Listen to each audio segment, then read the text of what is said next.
มาพบกับครัวบ้านนอกอีกแล้วเนาะมื้อนี้สิมาเฮ็ดออกเครื่องในไก่พี่น้องคนนี้ไปซื้อมา 15,000ก็สิมีตับแล้วก็ไตแล้วก็ไส้น้อยนึงแล้วก็หัวไข่พี่น้องสำหรับเครื่องที่ว่าสิเกียมในเหตุการณ์ออกก็เครื่องออกทั่วไปนะพี่น้องมีผักชีแล้วก็ผักต้นผักบัวหาผักชีหาผักหอมนี่จะทิ่มเลยพี่น้องเพราะว่ามันมีความสำคัญพอสมควรเนาะสำหรับการเฮ็ดต้มเฮ็ดแกงนะครับก่อนสิต้มเราต้องให้ใส่หาผักหอมแล้วก็หัวสิไข่พี่น้องสิไข่นี่เพื่อซอยในการดับข้าวแล้วก็ผักบัวแล้วก็ผักอีตู้ผักปังเนาะไผ่บ่มีก็ไผ่หาได้ซ้ำใดก็ใส่ซ้ำนั้นเนาะสำหรับวันนี้เอาพิธีพิถันน้อยนึงสำหรับเครื่องปรุงนี่เนาะน้ำปลาแล้วก็รสดีฝาเขียวเนาะใส่แทนเป็นนัวแล้วก็เผ็ดขั่วพี่น้องอันนี้น้ำสวัสดีน้ำข้าวเปลือกที่ว่าตักแล้วก็เอาน้ำใส่ละลายน้ำแล้วก็กระเทียมทับแล้วก็น้ำมันพืชบ่วงหนึ่งแล้วก็เกลือครึ่งบ่วงเนาะในเมื่อเครื่องเราพร้อมแล้วเราก็เอาไปทำการปรุงแต่งแล้วเนาะใส่หม้อเลยโอเคในเมื่อเราค้างหม้อไว้เนาะแล้วเราแยกเอาไข่มันออกไว้ซะก่อนพี่น้องเพราะว่าไข่อันนี้มันสีสุกไวถ้าว่าเราใส่พร้อมกันสีมันสีตายพี่น้องมันสีบุหรี่แยกไข่ออกใส่พร้อมพักมานี้เขาก็ แยกออกมาแล้วเขาก็ปรุงเลยพี่น้องบักเผ็ดเครื่องบวง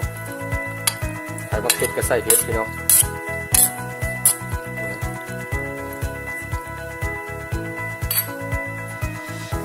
เกลือพี่น้องเครื่องบวง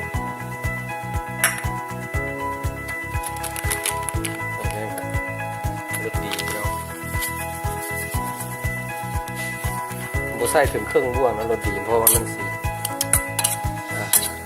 หวานเกินไปหรือว่ามันสีนัวเกินไปโอเคเราปรุงได้ในลักษณะนี้แล้วเปิดไฟเลยพี่น้อง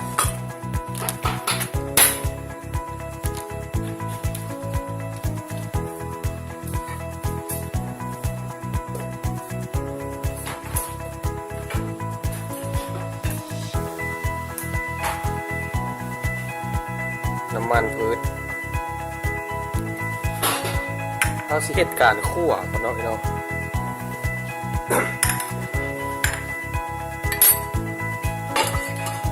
คั่วเฮ็ดอ้อทุกเทื่อต้องคั่วก่อนพี่น้องคั่วโอเคไฟแห้งแล้วพี่น้องก่อนไฟลงกลางนี่เนาะเอาคั่วก่อนแล้วจึงค่อยเอาน้ำข้าวเบื่อใส่ทีหลังโอเคลงไปเลย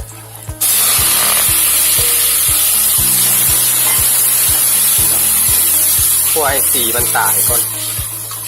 บ่ถึงกันกับซุกเนาะให้สีมันตายเป็นจะหน่อยแล้วเราจะโชกน้ำใส่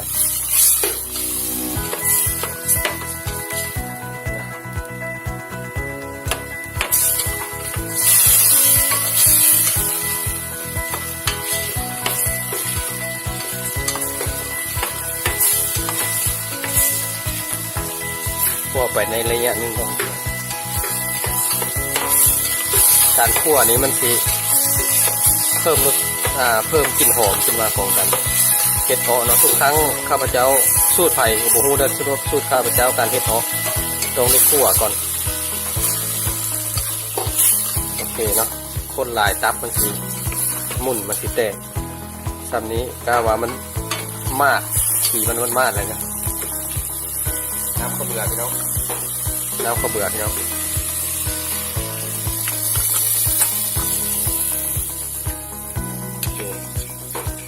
คนจะเนาะ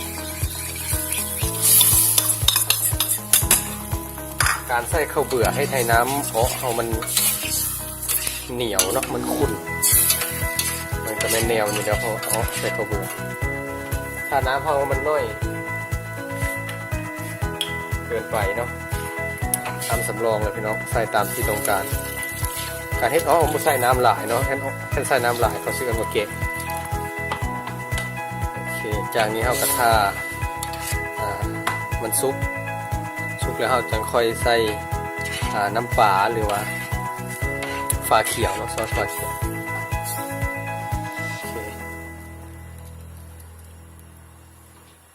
สำหรับการเฮ็ดจุดที่ควรเฮ็ดก็คือต้องได้มาคนเพราะว่าข้าวเบื่อมันสิติดหม้อคนกับบนถึงว่าก็คนหลายเนาะมันคนแล้วจะค่อยมาคนเนาะวันนี้สิขออนุญาตตัดไปที่ว่ามันสุกแล้วเนาะหรือว่าขั้นตอนการปรุงหรือว่าใส่ผัก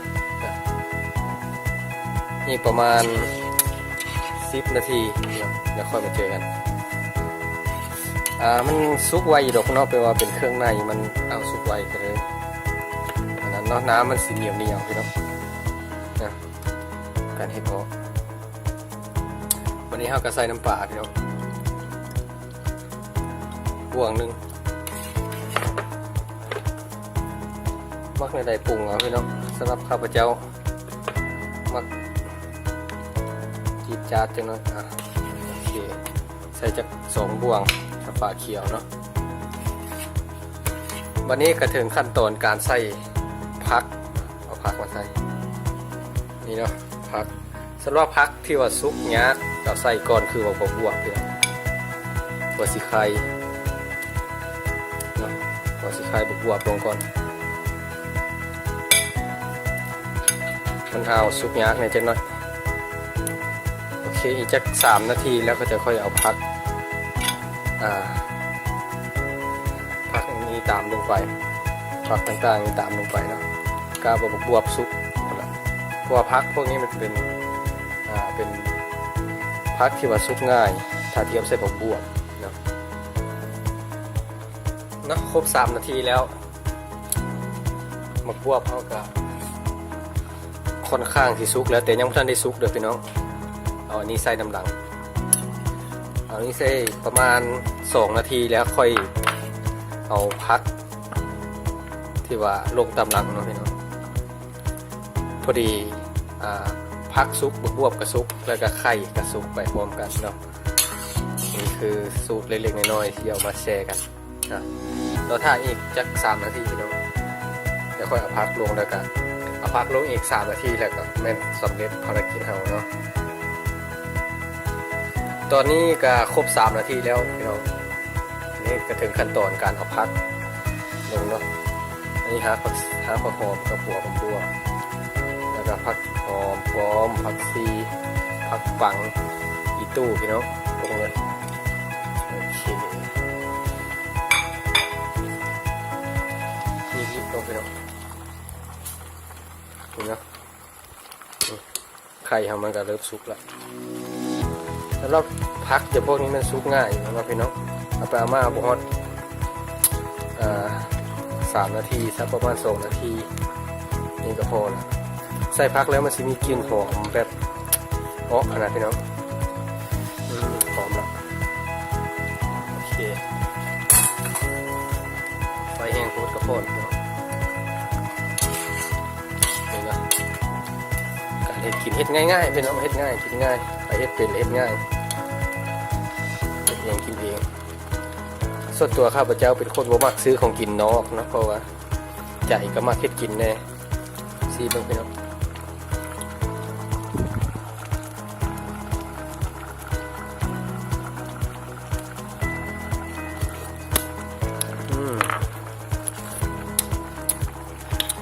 จืดๆไปจังหน่อยเป็นคนมักรสชาติสว่าจะไหนเข้มเนาะข้าพเจ้าสำหรับหลายคนอาจสิพอดีแล้วแต่ข้าพเจ้ามักเข้มจังหน่อย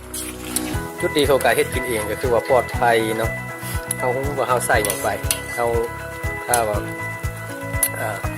สามารถปรุงได้ตามใจเนาะถ้าเราไปซื้อของกินมาเอามีซีดปรุงได้คือเอาไปกินอยู่ร้านคือกันเราตักมาแล้วเป็นกินเลยเนาะ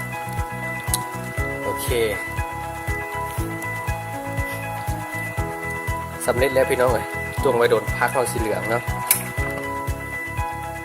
โอเคอ๋อเครื่องในไก่สูตรครัวบ้านนอกพี่น้องหน้าตามันก็ที่อยู่ในลักษณะนี้พร้อมเสิร์ฟพี่น้องโอเคพร้อมเสิร์ฟเลยสำหรับคลิปนี้การเฮ็ดภารกิจมื้อนี้ก็แม่นหมดเพียงสำนี้เนาะโอเคเสิร์ฟเลยพี่น้องข้าพเจ้าเป็นคนที่ว่ามักพักหลายๆนะมักกินพัก